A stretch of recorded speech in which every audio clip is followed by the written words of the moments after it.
there. But anyway, hello, Phil. Nice to meet you.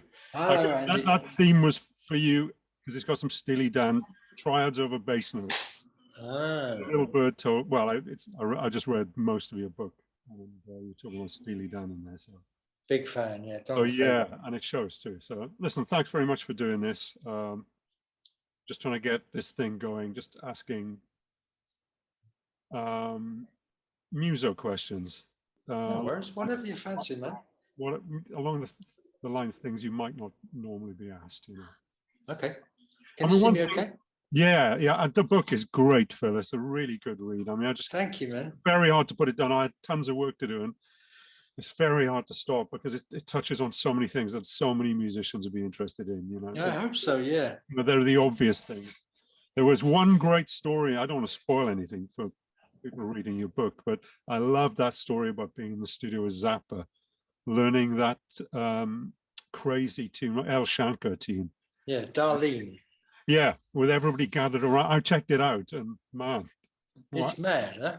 It's crazy, yeah. I mean, if you imagine, we were in a studio in London called Advision. It used to be just off Baker Street somewhere. Yeah. And we didn't know he was going to be producing when we arrived. It was another session. It was me, Dave Marquis, Simon Phillips, and a guy called James Lascelles. I've done a gig with James Lascelles, yeah. Yeah, nice boy. Yeah. And, you know, we just all walked in and started setting up, and Frank Zappa was sitting at the desk, and it was a surprise to all of us. Yeah, I bet. Not crazy. I mean, but to learn that tune in that way. So the way you described it, it's like, do they call that conical, where they use syllables to convey little nuggets of rhythm? So that's basically what he had you doing. Is that right? That's exactly what we did, but for like a whole day. You know, I'm not surprised. It's so complex, that piece, that you know, every bar is kind of different. And at one point, there's an 11/16 bar in there. I don't know why. Well, I tell you what, Phil. I tell you what's really interesting about that. You did your own thing on top of it, and you made it sound really natural. And I'd read your story of recording it, and then I listened. I thought, well, that's pretty posh playing to make that sound so natural and something so complex. It's like you're nailing it, but you're playing all this lovely chordal, filly kind of stuff. It's really nice. Very posh. Thank you, man. Well, it's worth a listen just because it's so complex, you know. But I can probably still play some of it. Never. Wow.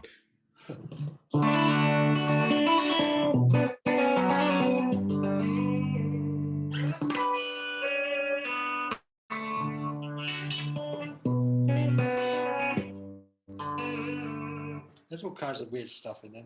Yeah, great. Yeah, I heard. Yeah. Oh, Phil, fantastic. What's that guitar you got there, by the way? This is one of my EC Strats. Oh, yeah. With the lace sensors. I'm banging on in the book about them because it was a real game changer for me when I started getting these. I always found early Strats a little thin without enough body, and this thing came along with the old mid boost, the lace sensors, and changed my life really.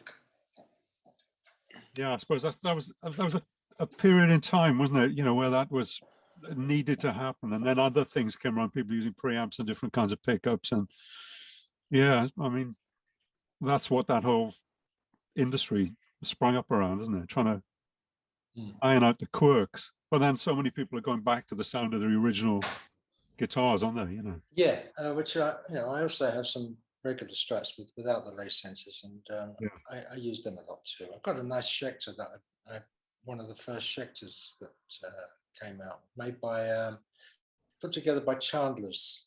Oh yeah, Chandler. Doug Chandler, was it? Yeah. Charlie Chandler. Yeah. He put it together, and I went down to their shop in Kew, I remember, and it was lying around, and I tried it, and I just loved it. I fell in love with it and bought it immediately, and that's what I was using when I first went out on the road with Eric. That and my old Nocaster. That's the two guitars I took on the road until Fender started supplying these things. Yeah, fantastic. So what amp were you using with Eric Clapton then? I was a massive boogie nut back then, Right.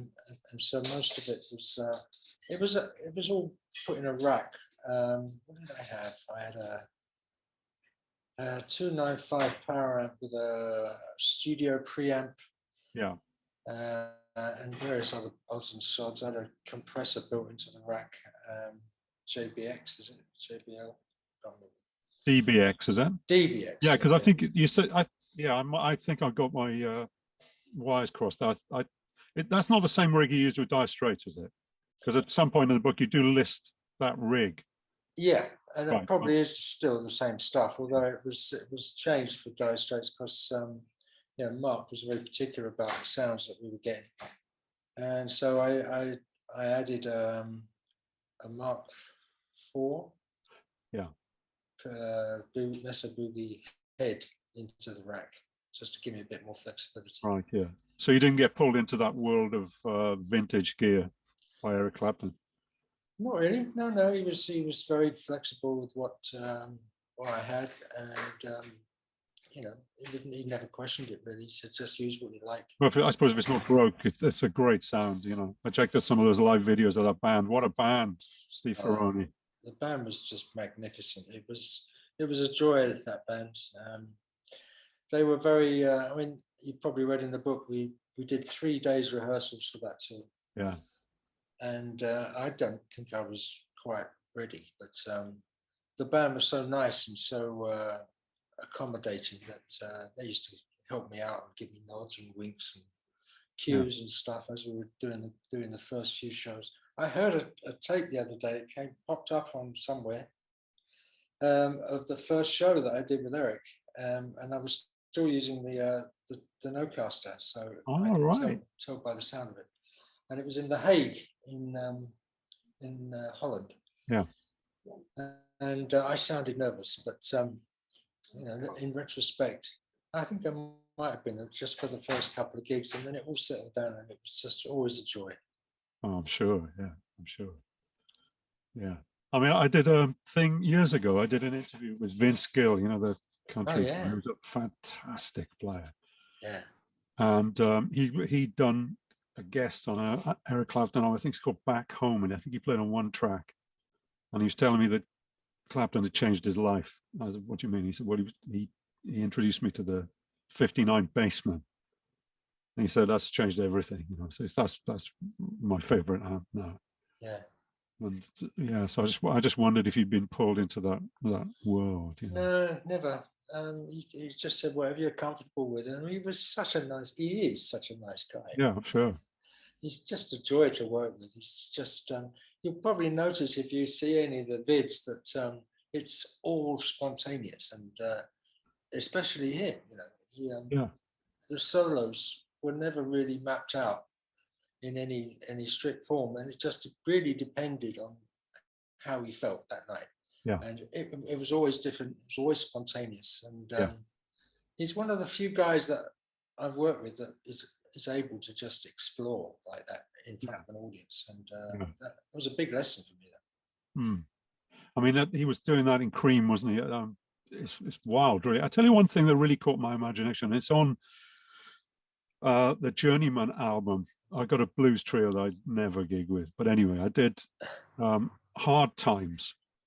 The thing that Ray Charles used to do, and checking out Eric, I transcribed some licks just to get into Eric's vibe on it, and he does an amazing job of playing over the changes. I know it sounds very patronizing, but for somebody who's a blues player, I mean, it's very artful the way he negotiates if I want to be geeky, the chord tones. He really gets inside the changes. He's got great ears. What a musician! Great. Yeah, no, he's amazing, and as I say, he was always very generous, and he'd suddenly say, "Take it, Phil," or spontaneously, in a place where I was not used to soloing, not really expecting to solo, and he would just say, "Go for it."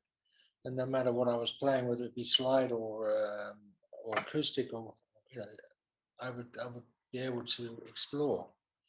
There's a lovely version of "Can't Find My Way Home," where I am doing just that, and we just started noodling together.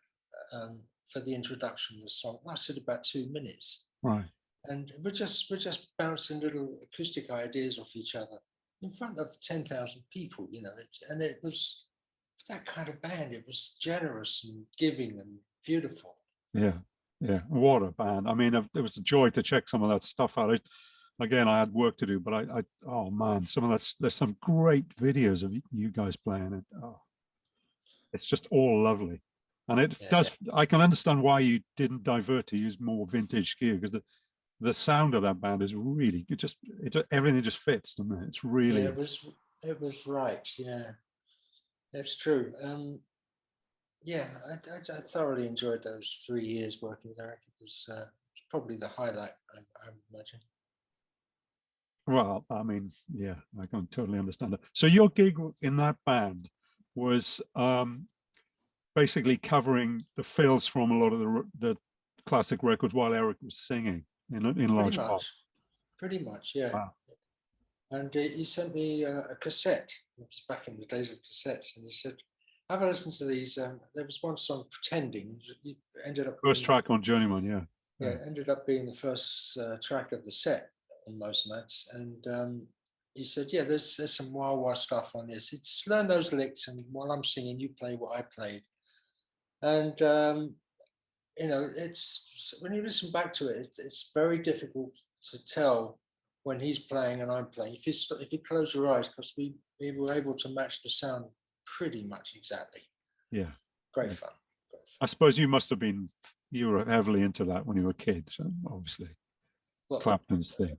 Well, it was one of my big inspirations. Yeah. I remember sitting in front of my mum's stereogram when I was 14, learning the solo from Badge. Yeah. Which it was an inspiring melodic piece of genius, in my opinion, because you know, playing over those changes in the first place was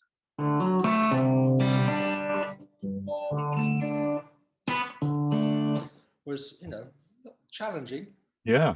But almost like an odd time thing, isn't it? Those groups of threes. Yeah. And I sat down with my old acoustic guitar I had then. I had an Echo, which was a 12-string with 6 strings on it, and I learned that solo note for note, and it came back. I mean, there was an occasion, I think it was in South America, probably at the River Plate Stadium in Argentina, where right before the gig, during sound check, he says, "Does anybody know the song Badge?" And everyone said, "Yeah, we'll busk through it, yeah." And I said, "Yeah, I know it, but can I make a little request?" And he said, "Yeah, go ahead." I said, "Can I do the second solo tonight?" And he said, "Go ahead, yeah."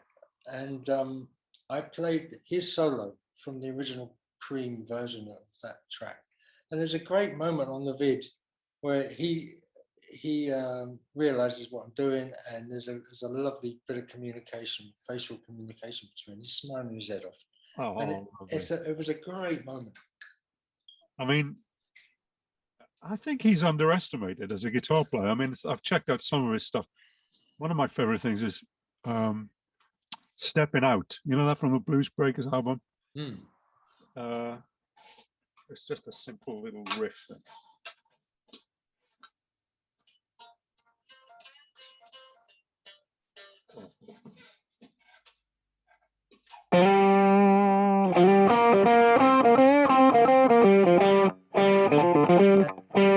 Some killer licks on that.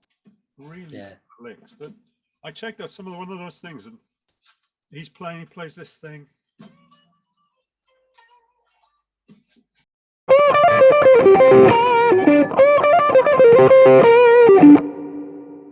And he's still playing that even then. He still does it today. Language, isn't it? I mean, he wrote the book, didn't he? I mean, it's crazy. Well, he kind of did, yeah. And there's some crazy stuff. I mean, you would have learned these things. He does this thing, even doesn't in that solo. He's like, he hits the major 7 sometimes on the 1 chord. It's like, what? Why does that sound? And it's deliberate. It's so, and he does. It works. You know, it's a crazy thing. What a powerful. Well, I mean, a bit of a genius in a lot of ways, but the technique was difficult for me at first because all that stuff that he does. You know, semitone bends is it's not easy. Yeah.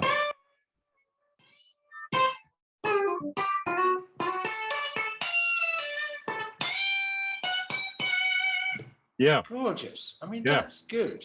That's good stuff, man. And that major minor third, you know, the solo in Politician. Did you ever play that with him? Don't think so, no. Oh, right. Okay.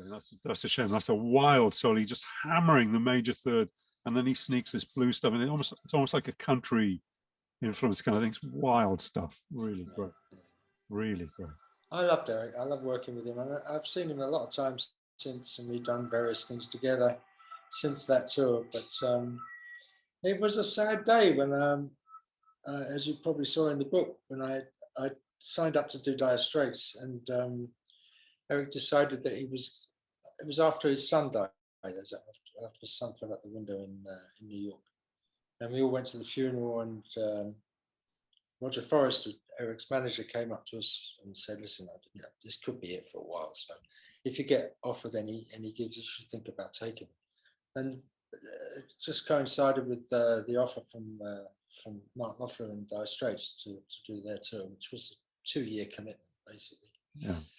And I'd signed up, you know, I'd signed the contract, and literally a few days after I'd signed the contract, Eric called me up personally. He said, listen, I'm not going to sit around. I want to do an unplugged album. Oh, man. And I couldn't do it. Oh, dear. It was a tough day, that. What became of that album? Oh, no. Was it 6 Grammys, was it? Yeah, something like that. Oh, dear. Oh, dear. Well, Dire Straits not a shabby gig, though, I guess. No, it was a nice thing to do, of course, yeah. It was very different to Eric. As I say, we did 3 days rehearsal for Eric and 3 months rehearsal for Dire Straits. Yeah. And I thought that sounds like a lot to me. But once we got into rehearsals down at Bray, it was clear why. The arrangements, the Dire Straits arrangements, are so complex that to get 8, 9 people to all feel the rallentandos and the dynamics at the same time is really hard, and that's what took the time. Is that for the more moody sort of things, the more rubato kind of things? Yeah. Yeah, I mean, things like the Private Investigations and Telegraph Road, 14 minutes long. Right. Yeah. It's complex. It's a proper musical story. Yeah. Good, it's great to play, and still enjoy playing it today, because it's a challenge to get those dynamics right, to get the rallentandos all at the same time. Yeah. Often the only way I could do it successfully was to watch Alan Clark, because he has a way with it. I mean, a lot of those Dire Straits arrangements are Alan Clark. Right. And they're not really Mark Knopfler. I mean, the song is Mark Knopfler, and the bones of the song is Mark, but the arrangements were explored on the road of various Dire Straits previous tours, and they became kind of set in stone. Yeah, yeah. So when you play those tunes with your project these days, do you play with your fingers all the time, or do you play pick and fingers? Or I can do the whole Dire Straits Legacy gig with fingers. Yeah, I just prefer it. There's one. I keep a pick with me because there's one moment in it's in Private Investigations where I have to do this, and that's the reason I keep a pick. I guess it's the sound, isn't it? You can't really make that tone with a pick. No, it's difficult. I find using the fingers so much more flexible, so much more. What's the word I'm looking for? It's not sympathetic, but it's just you hear the fingers. Yeah, that's, I think, is what is what I'm aiming at. So is that the way you normally play now, then, Phil? Is that it? Does that translate it to everything you do? Do you normally play that way, or do you mix it all up? I probably only use a pick these days for strumming acoustics and stuff like that. Right. So I choose not to use it, and you know, when you're playing slide and stuff, Yeah. I think it's really difficult to do with the pick because so much of it is with the right hand. Yeah. You know, it's the strings you don't want to hear. Yeah. You know, it's the you know, it's all down here. You know, I'm stopping the G string with Yeah. my thumb and I'm doing Yeah. it. You know, and you can't do that with a pick. I can't. Well, yeah, that's right. I mean, I play hybrid, and it's hard work to damp the strings. Definitely. I tell you what, I just got. You probably won't be able to see it. This guy just sent me this pick. I must introduce you to this guy. This is a thumb pick, but with a hinge on it. So, I mean, maybe it wouldn't really suit your style, but you put it on like so, and so you can play normally finger style. But if you wanted to play like you got a pick, just close your hand down. Oh, I see. It's quite a good little invention. I've got yet to really feel it, but I've just got it. But no, yeah, never been a fan of finger picks, you know, thumb picks and stuff. No, yeah, never really got on with them. Just a bit lazy, probably. get out of it. I'll tell you one thing. I'm just looking at the notes of things I checked out. That band you put together, your own project with Paul Carrick and Schifrin and Tony Levin. I love that stuff. Was it called Spin 1 2? Is that what it's called? It was, yeah. It was an idea that we hatched with a friend of mine that was at Sony Music back then in Milan, a guy called Fabrizio Intra. And I met him for lunch, and he said, "It's time you made a solo album." And I said, "Yeah, that's not for me." He said, "Well, think of a project that you can put together that will, you know, show you off." I said, "Well, I'd like to put a band together with these guys, Steve Veroni, Tony Levin, Paul Carrick, and Rupert Hine, producer." And he said, "Okay, well, you go and talk to them, and I'll get the finance sorted out." And he did. And we found a slot, you know, in everyone's diary where everyone was free at the same time, which was unusual, difficult. And we put it together, and it was the best fun. We did the whole album in a week. I mean, vocals were live generally. Oh man, it's the whole everybody. You sound great. All the guys sound great. Paul Carrick. Oh man, it's so beautiful. A voice. Yeah. Can't find my way home. That's a great version of that. Oh man. Yeah, that's a nice version. That was first take. Never. Wow. It was, yeah. We you know, we talked about it. We found a key because it's a tricky one. It only kind of works in D. Yeah. I mean, if you try to play this riff,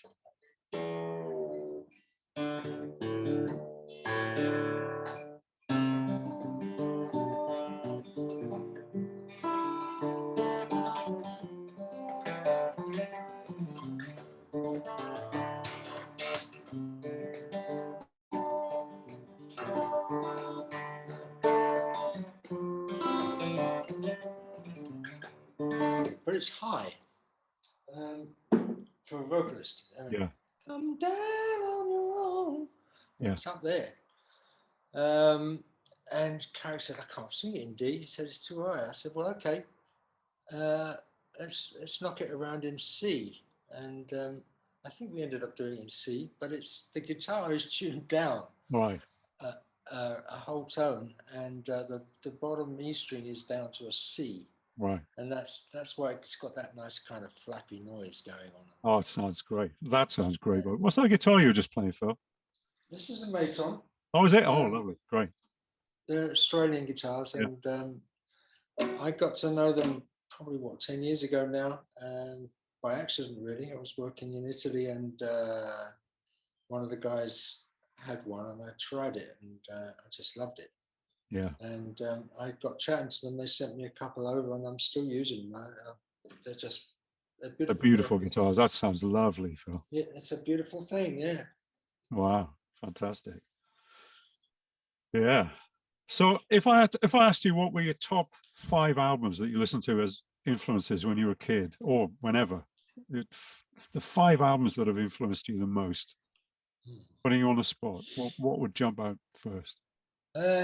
Well, obviously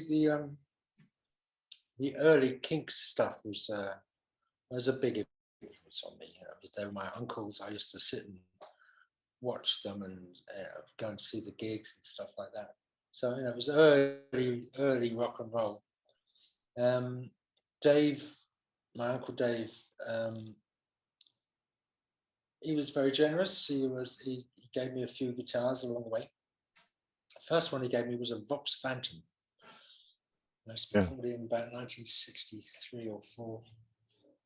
I mean, they had some kind of deal with Vox, and he got a bunch of them. He said, "Yeah, I have one of these." Yeah. And so that was a big moment. But my favourite moment, it's all in the book, but was Dave was fighting around in my grand's front room with an old amplifier that he'd found. I think it was out of a gramophone or something, and he was fiddling about with it, soldering iron and various bits. And he managed to plug a guitar into it, and it was distorted like fuck. And he said, "That's a great sound, isn't it?" And he's going, go, go, go, go, go. Yeah. And I said, "Yeah, it's a great noise." He said, "If only it was louder." So he had an AC30 in the room, and he soldered a wire onto the back somehow of this little preamp, and plugged it into the AC30, and there it was. And he kind of invented the preamp, I think. Yeah. At that moment. Wow. Wow. Unwittingly, but and it was you know, fabulous time for music, the early 60s. So that, yeah. That, and then after that, what happened?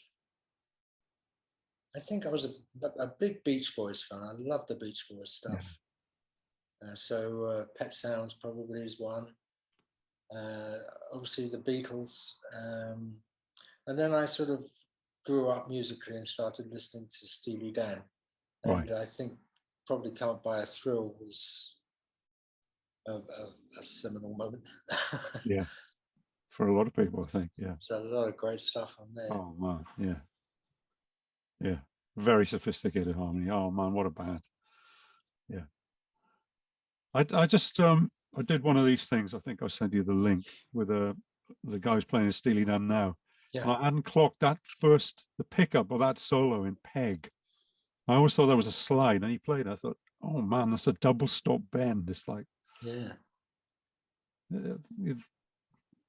It's great to check out the innovators, isn't it? The people that really make the thing, you know. Yeah, well, so Yeah. I mean, what a crazy idea. Crackers, absolutely crackers. Nice though, isn't it? Oh yeah, wonderful. I mean, that's Jay Graydon, didn't he co-write After the Lover's Gone? I don't know. I think he's on a list of writers for that. Wow. Yeah, I think so, yeah. Good for him. Good tune. Yeah. So when you were younger, you sort of mentioned, I just read it a while back. You were into the sort of early rock and roll thing. Was that because of your uncles then? Yeah. But so, yeah, because I think that was, everybody was into that. And I think that sort of reverence that all the great 60s and 70s, the guys that started out in the 60s and 70s, all love Hank Marvin, don't they? But it's it's that cultural link, isn't it, to the rock and roll thing? Yeah, but prior to Hank, there was Chet. Yeah. And there was a lot of guys influenced by Chet Atkins, man. George Harrison, for example. You listen to some of his. I was messing around with this the other day. Help. Yeah. That's Chet Atkins. Yeah.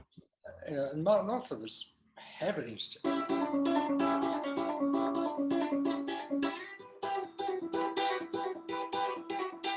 All that stuff that we did on the night on the Dire Straits record, there's a whole lot of influences from Chet Atkins. Oh yeah, yeah. But also my uncles. We were all kind of initially taught guitar by my uncle Mike, who was a Chet Atkins nut. Right. And he was a good player, right. my uncle Mike. And I think that was the kind of spark that got us all playing, including Ray and Dave. Right. Yeah. It's funny how things come out, isn't it? Yeah.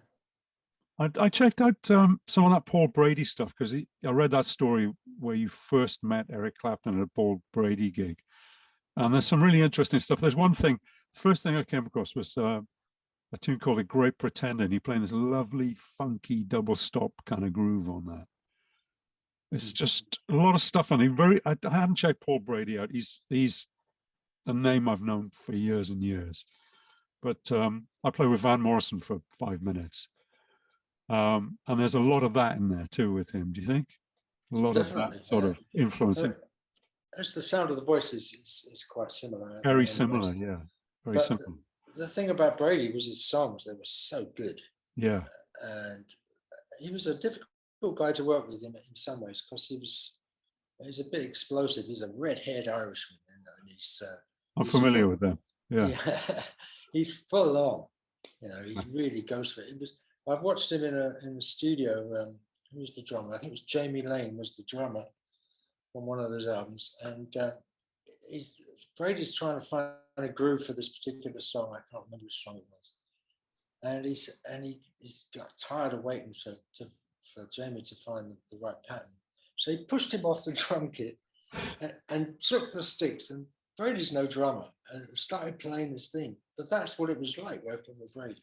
Yeah, it was full on, and he would wring every last ounce of energy out of everybody, including himself. Yeah, to find the right thing, and it was sometimes quite tough. Yeah, but a great artist, and I'm still in contact with Paul, and I loved his work. I mean, I enjoyed working with him immensely. Yeah, I mean, I've heard more of his songs played by other people, really, but yeah, I really enjoyed checking some of that stuff out yesterday. Yeah. So there's one other thing that jumped to mind from reading your book, talking about your approach to sessions, and you're saying you're not a reader, which is, I mean, in the kind of session work you've done, which is making grown-up records, that probably isn't that important. I wouldn't have thought, is it? It wasn't. I mean, probably if I could count how many times I needed to read in 50 odd years, it was, I could do it on one hand. And I found a way of making my own shorthand parts, just like a chord chart with some scribbles on. I've got one here that I prepared earlier. I'm working on. It's just, this is an Italian song, and it's just, yeah, squiggles and stuff like that, which means something to me but nobody else. And that's what I developed over the first few years of doing sessions, just for speed more than anything. As I explained in the book, the early days of sessions were pretty intense. Once I'd established a kind of reputation and a bit of a name, I could do 3 or even 4 different sessions in a day. Yeah. Around London. So it was a case of arriving, getting to know the people, getting going, and 3 hours. I mean, and a session was 3 hours. Yeah. And you got paid for 3 hours, and when 3 hours up, you went home or you went somewhere else. Yeah. And that's how it worked back then. And you had to be kind of quick and accurate, and give something, to contribute something to the session. I mean, that's what the game was. It's more about ears then, isn't it? And musical style and ideas, coming up with ideas, because you're there to, as you say, contribute, aren't you? So yeah. I think in some ways reading can be very limiting. You can get your head in the part, and that's not always the best thing, really. I don't think. I sometimes regretted not really spending enough time on it, but I haven't needed it, to be honest, in all these 55 years. Yeah. I think it's a different thing in the kind of making real records rather than, that's a very different task, I think, to sitting down doing a reading session. Do you know what I mean? Like, an orchestral album or something, playing a preordained part. I guess there are guys that do that, and there are some guys that cross over, and then there are guys that just make records, and that's you. Well, yeah, so I guess it is. Yeah, there was a guy around back in my early days of sessions. I used to bump into him occasionally, called Ray Russell. Oh yeah. I think he's still around. He is, yeah. I think he was a great reader. I mean, he was one of the guys that could walk into a West End gig and play the whole night without ever hearing the song before. You know, and that's something that used to frighten the life out of me. You know, But it's quite a diversion of effort, isn't it, to spend time on that? I get why you didn't, is what I'm saying. You know, because you've thought about things. It's a different way of thinking. I think even though Ray's a great player, but there's a story. Didn't he do the Gil Evans Orchestra when they came over? that sounds like right. Yeah, he's great. That guy. Yeah, yeah. Here's a question for you. What's the best advice or wisdom or example you ever got from Eric Clapton? The best thing that you took him and made you think, oh, I hadn't thought of that before, and something you've carried with you. Probably to be relaxed. Right. Working with him is kind of infectious. You know, playing at the Albert Hall with Eric was it was like he was in his front room. You know, Great. Yeah. he would just try stuff out completely spontaneously, and everyone would either join in or not. And it was just so much fun. And that is probably the biggest lesson that I learned from him. Is it's just, you know, you don't have to play all the time. Who is it? Claude Debussy said, "Music is the space in between the notes." Wow. Yeah. I love that quote. That's amazing. Yeah. Yeah. Because it's so true. Yeah. You know, and that's for me that's what, you know, Eric is good at, and that's what I've become good at. You know, because it's not all about the scales that you play and the speed that you play. It's about the heart. Yeah. And you know, if there's not a moment to put a note there, then leave a hole. Yeah. Yeah. I'm gonna have to remember that myself. Oh, that's lovely. Thank you. I can ask you the same question, Mark Knopfler, then. Is there anything you took from him that made you think, oh, that's interesting, I'll learn from that? He's got a very interesting right hand. Yeah. He's got this bizarre technique of Is that what he's doing? Like all that? All right. It's like I can't really do it, to be honest with you.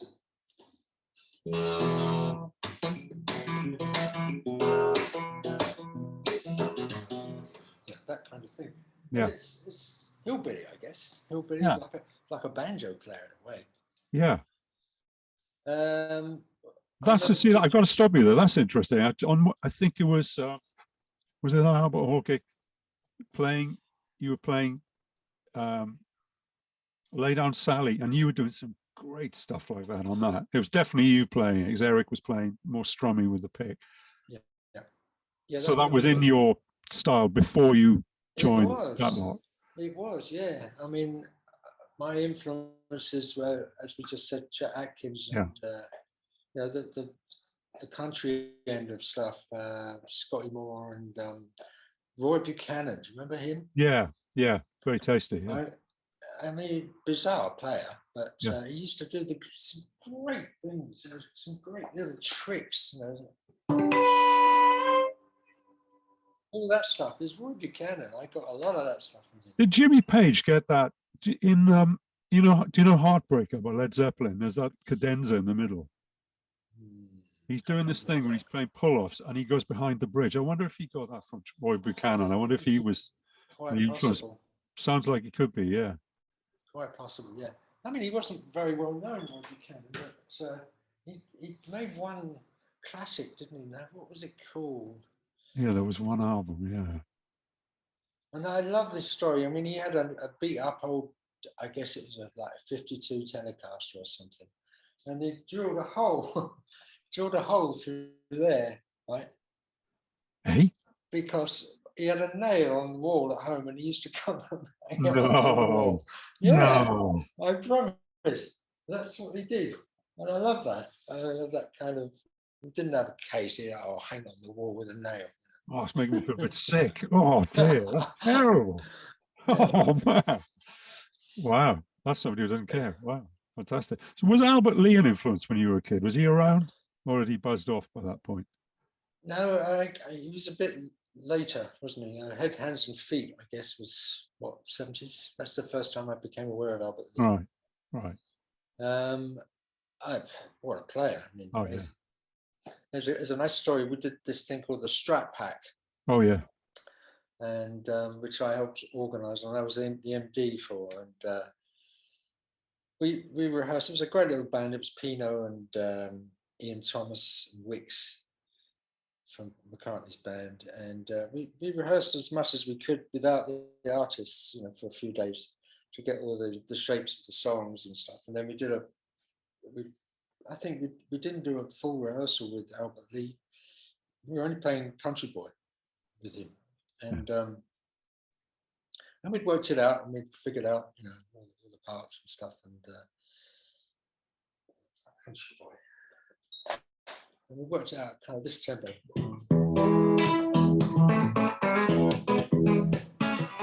That kind of tempo. Yeah. And he walked on the stage at Wembley Arena, and he counted it, and he went, 1, 2, 1, 2, 3, Bill. Oh, yeah.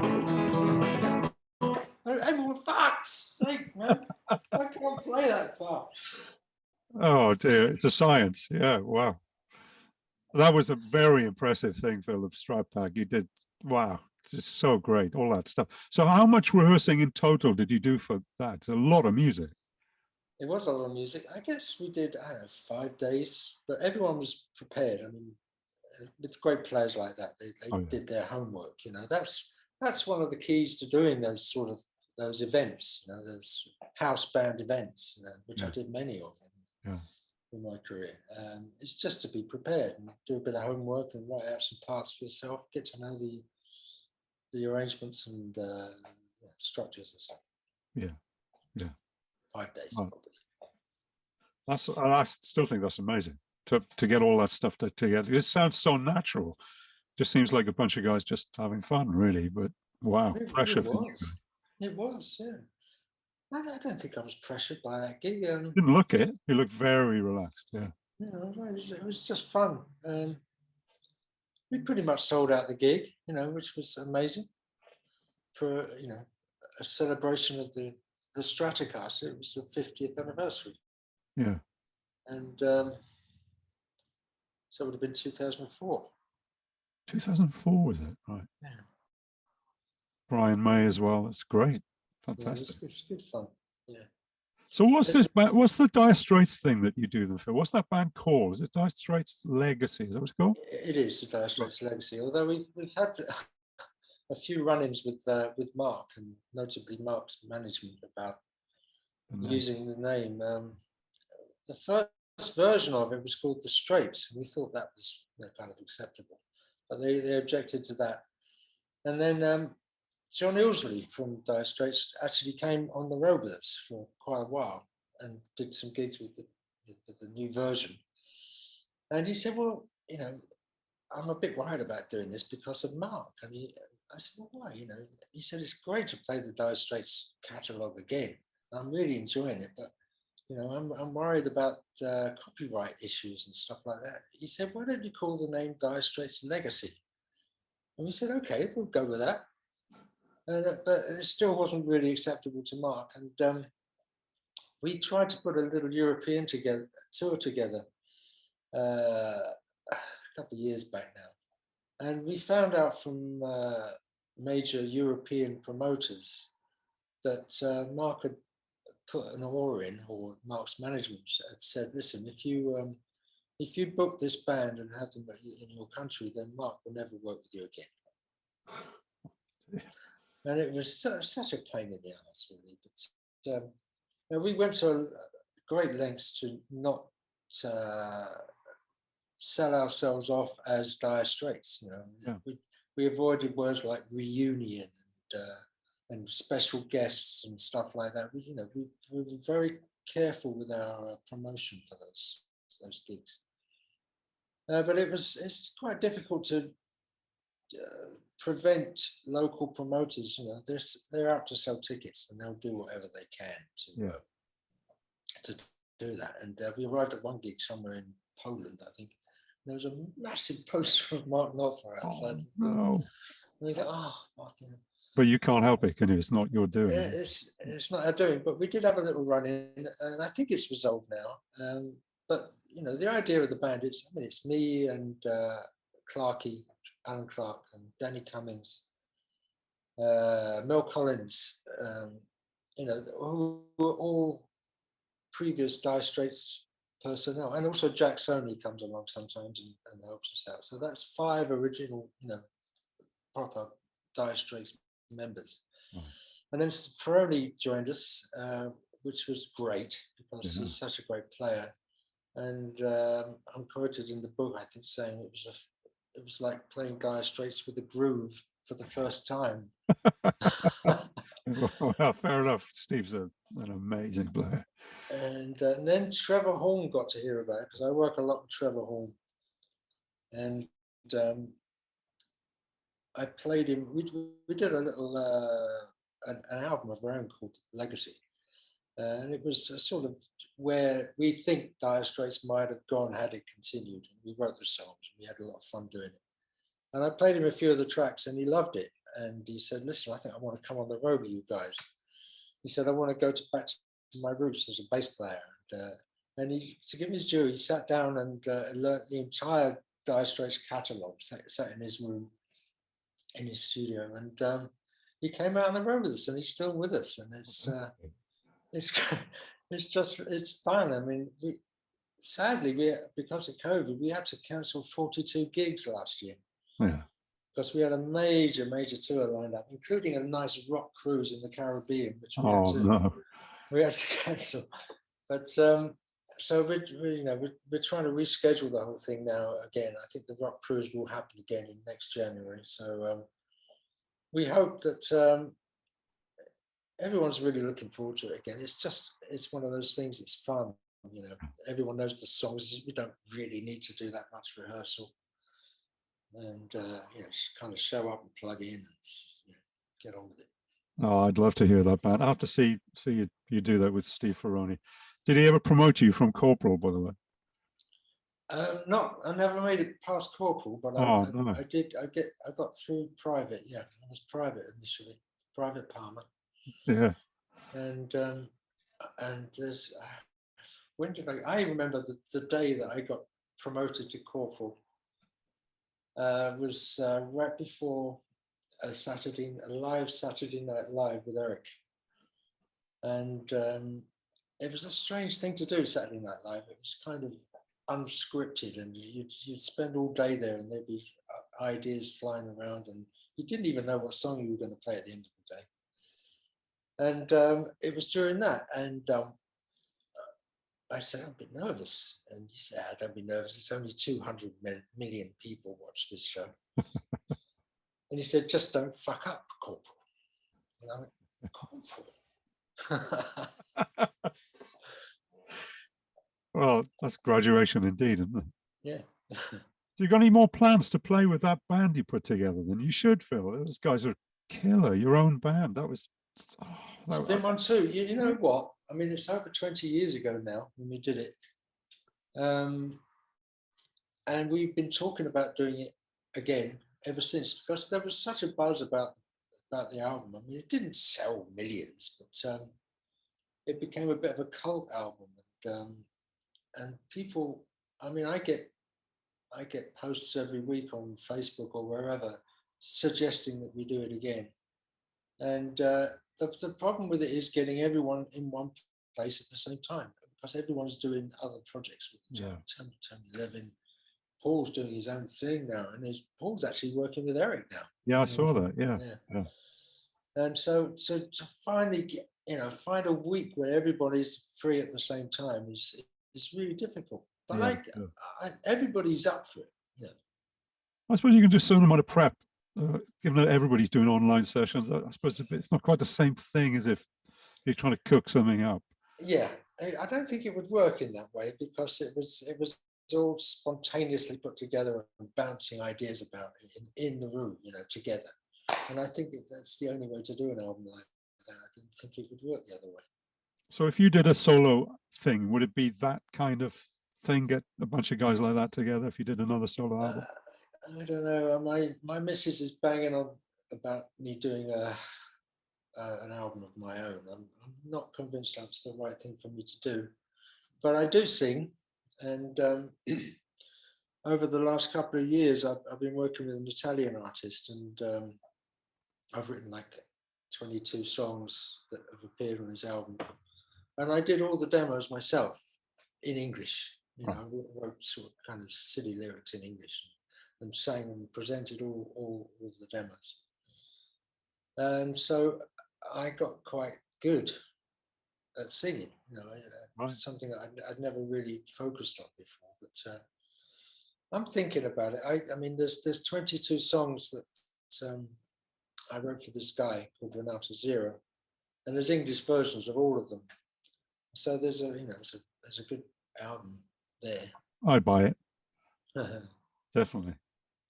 Oh, that'd be really. I think a lot of people would love to hear that.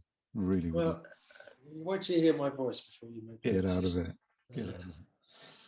Well, listen, Phil, thanks for taking the time to do this. It's a real thrill. I mean, I have to catch up with you in person at some point. That'd be cool. I coveted a picture that our mutual friend Danny showed me of one of your dobros knocking. I thought, God, can I have a go on that? And it never happened. One of these days I'll come and bother you somewhere. But listen, thanks for taking the time. And the book is great. And if anybody is watching this, please check it out. Phil's book is really exciting, and it will push you forward. There you go. To check out loads of great music. You'll be better for it. So please buy it. And let's look out. Let's hope that Phil does a solo album at some point. You Phil, never know. man, thanks for the time, and thanks for taking your Saturday afternoon to do it. It's been a real Thanks pleasure. for playing too, and thanks very much for playing. It's really good. No worries. All the best, man. See you soon. Bye. Okay.